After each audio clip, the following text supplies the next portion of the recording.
Ito yung pinapa-aresto ni Tita Gov. Huliin nyo. Teka, bakit niyo huliin yung mga anak ko? Ano bang ginawa nila kasalanan? Inaaresto kita sa kasalang fraud.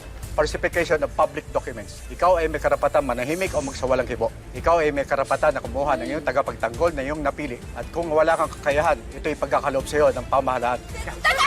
Sandali lang! Huwag niyo kayo! Papigilan! Teka! Ano ba? Hindi yan! Ito yung manloloko, ito yung hulihin nyo. Sige na. Bata yan! Hulihin na yan. Hulihin na. Pambira, hindi na bata to. 25 na to, abnormal na to. Kunin nyo yan. Hulihin na Pasasan nyo. yan. Bakit yung papasasan na lang ako? Wala niyo ginagawa! Kuya! Dalhin nyo na yan.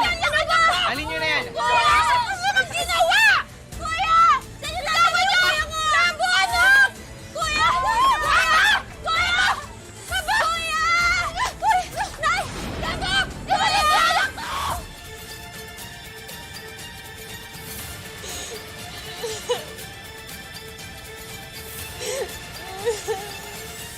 Sabi ni Chief Lictana, papunta na si Rambo sa presinto.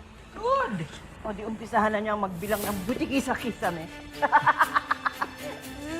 Pakawalan niyo ako!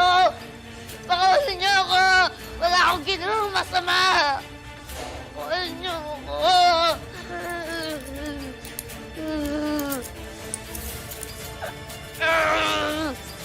Hindi ako dapat dito!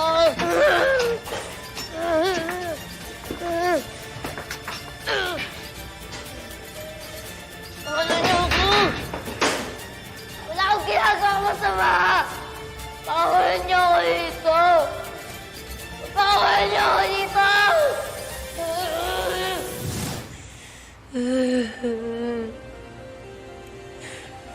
Lord, alam ko naman po may pagkakamali ako. Pero paano naman yung pamilya ko kapag di ako nakalas dito? Lord, kayo na pumahala sa akin. Please, Lord.